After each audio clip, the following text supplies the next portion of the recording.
which is odd. Anyway, so instead of going to Altair in 1191 during the Third Crusade, we are transported to Italy, Florence, Firenze, if you want to be a true Italian. In 1476, that is the Renaissance. And the Renaissance, it's probably one of the most interesting places in the most interesting time periods of all time. No question, Renaissance was huge stuff. It was grand. It was magnifique. I'm gonna make a lot of Italian accent jokes, so you're just gonna have to bear with me. And now we see the assassin for this game. In place of Altair, we have Sonic the Hedgehog. I mean, Ezio. For those of you that don't understand that joke, Roger Craig Smith is the voice of Ezio Auditore.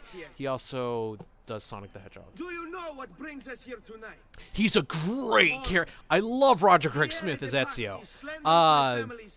Because that's why it's so interesting. It's hard to compare the like everyone has to compare. It's just part of gamer nature that we're comparing the assassins. But the assassins, they go through. Altair is without a doubt. I don't like him. I really don't like him. I like Connor. Connor's all right, and you can understand where he's coming from. It's not that Connor's changes. It's more of how the environment changes, but he tries to keep his same path. That's the appeal of Connor. But Altair didn't really have that. But Ezio, he magnifique. I don't know. And then he gets hit by a rock. Why he doesn't dodge that, I don't know. And anyway, so we're not actually an assassin yet. We're just a quirky teenager in Florence, Italy that fucks women. Also, this game has the very good thing of no bullshit. It has a short tutorial where you beat the shit out of people, and that's it. That's all there is. No tutorial, guy. Well, actually, that's a bit of a lie. You're taught by your uncle, but that's later on. Just to let you guys know. But seriously, this is no bullshit. It's great. I love it. Hey, behind you. And here we see Ezio's brother, Francesco. But yeah, we're not actually an assassin yet. We're just a quirky teenager. We're the son of Giovanni Auditore da Firenze. Just making sure, you know. Alrighty. So now we're gonna beat up more guys. I'm already having more fun than I did in Assassin's Creed 1. Stop it. Stop it. Fuck you. God, that was some kind of judo move. Well, not judo. Judo is a technique of where you overtake your opponent and throw him to the ground, and then you hold him. That was not judo. That's more of a, I don't know. Maybe it was kung fu. I have no idea. It's kind of weird that Ezio would know kung fu in Italy. I don't know. Maybe there were people like that. Leonardo is building a flying machine, so maybe an Italian guy knowing some Japanese techniques isn't completely out of the realm of possibility. I don't know. That guy got fucked. He just took his arm just like, I'm gonna take you straight to hell, and just slammed him on the... Oh my god, he punched him in the ding-dong. You ain't getting his ding-dongs because he punched him. That guy is just cheering for everyone dying. Alright, so we got more people to deal with. Punch. Not him. Ow! Those guys are just doing whatever they want. Go. Fall back! Also, that's, Vieri, I think. Yeah, Vieri di Pazzi. If you look into the Renaissance, there's so... Like with the Crusades, a very minuscule amount of research is into the Crusades during specific individuals and families. That's what I mean. Everything is done about the war and everything, how the towns went. But as far as individuals and families go, most of it was during the Renaissance. And you see like the rivalry of the Medici and the Pazzi. It's a long time feud, and this game really illustrates that. And like with AC1, it was during the Crusades. That's it. Also, the requirement for this is that you get enough money so you can see the doctor about it. But you can actually still steal from these people, so you can get a lot of cash from this part. But that's the cool thing about Assassin's Creed 2 instead of Assassin's Creed 1, is because Assassin's Creed 2, once you play it, you notice these little things. You notice these little historical details. With AC1, it's just like, oh, it's during the Crusade. It's the same thing as watching Dante's Inferno. It was during the Crusade, but you're really interested in the Crusade at the time because you're more paying attention to him going through the circles of hell. But so the Crusades is a hard subject to focus on and keep your audience interested, because I was surprised that Peter Desilets, the creative director behind Assassin's Creed, actually chose the Middle East during that time period, because I find it very hard to make a subject about that time period interesting, and he didn't really. That's more my opinion. Jesus. Man, I've been talking non-stop. That's just what happens. Like with the first Assassin's Creed, there wasn't a whole lot to talk about. I was fucking, I'm making fun of this guy. Oh, that's a glitch over there. But with this, there's a lot to talk about. There's a lot of history in the Renaissance. You could spend days researching the Renaissance. And 1476, that was the dead center of the Renaissance. I think the Renaissance started, maybe early 15th century, like really early, maybe at the turn of it. I'm not sure. But one of the cool things about this, one of the cool things about the Renaissance, that's the cool thing! I can talk about the Renaissance, and I can talk about the Renaissance and this game itself. But with AC1, the Crusades were a touchy subject.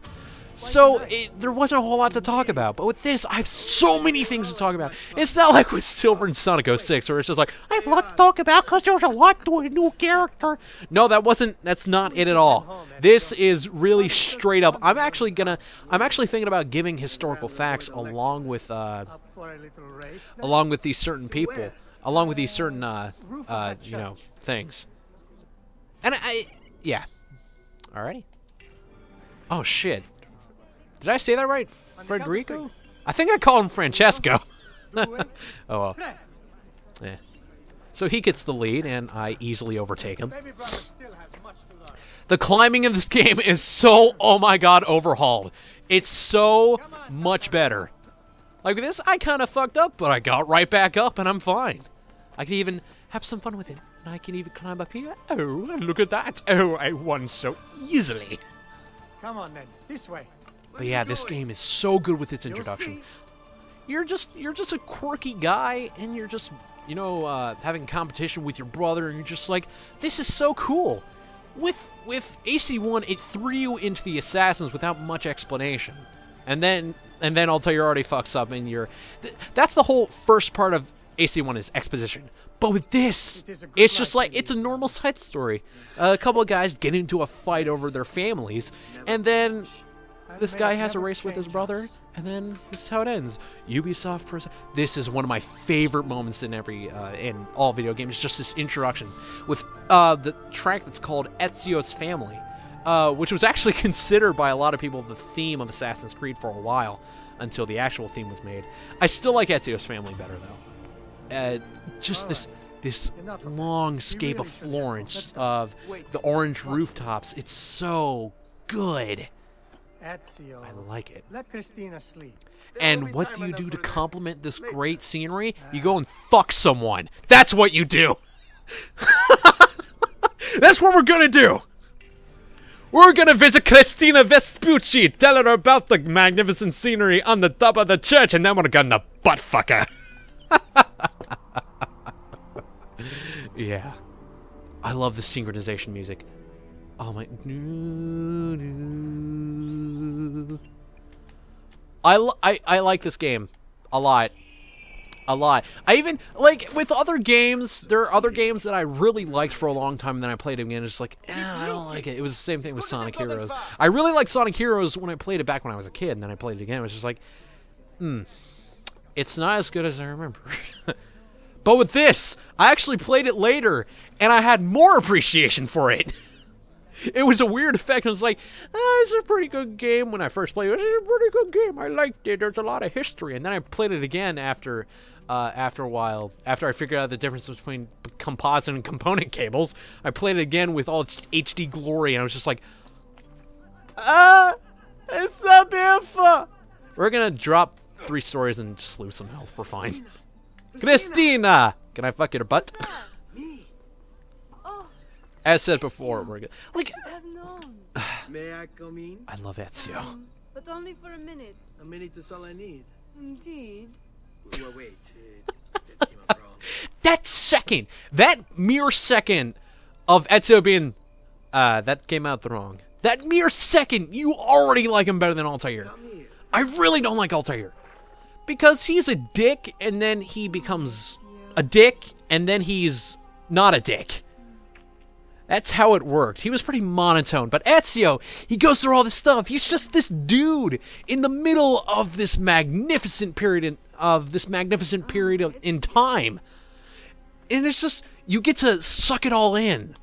The magnificent architecture, everything. I love the fucking Renaissance. This magnificent architecture, you get to take this all in. And Ezio, he's a cool dude. Who wouldn't want to hang out with Ezio? Maybe the people that are friends with the people he killed, but you know, that's just association by business. What is this? Oh shit. Oh shit. He met his father. He met her father. It's not necessary. Hold on, please. I just had the boner. If you understand, my assassin's blade needed to be polished. Oh jeez. Also, you guys don't have to worry, I will make a couple Mario jokes. Because he's Italian. Italiano. Look, hey look, I'm falling down, Look, I'm in a haystack. I'm in a fucking haystack, and it worked! Well, it's not a haystack, it's more of a leaf stack. I can't remember. Oh, God, hey, what's up, bros? What's going on? This is a problem, this is a problem. Go away, you didn't see me! Alrighty. So yeah, the Pazzi are a little pissed that I punched the shit out of one of their disciples, so they're gonna be hunting after you. But first, we gotta meet up with our dad. Our dad that held us when we were born, and it was just like, you are a fighter. Well, he said Italian. He said Italian, and then I forgot what he said. Yeah, I think he said rigatoni. That's what he said. Good morning, Father. Good morning, Father. Oh, he's pissed. Something wrong? Is something wrong? I heard that you punched the shit out of one of the Pazzi's disciples, and you fucked a woman this morning. This little visit to Christina. Your behavior is unacceptable. It reminds me. Like, this is the great interaction that we never got with the first game. The first game, everyone could have. I'm not kidding.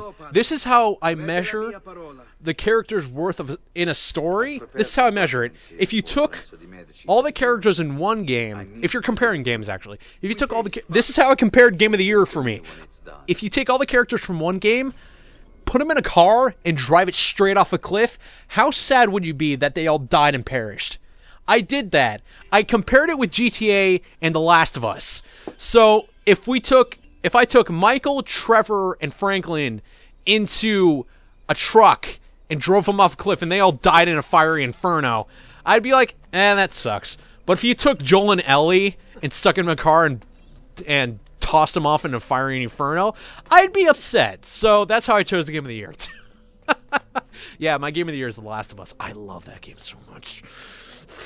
The same thing is because of its environments and its interesting characters. It's the same thing.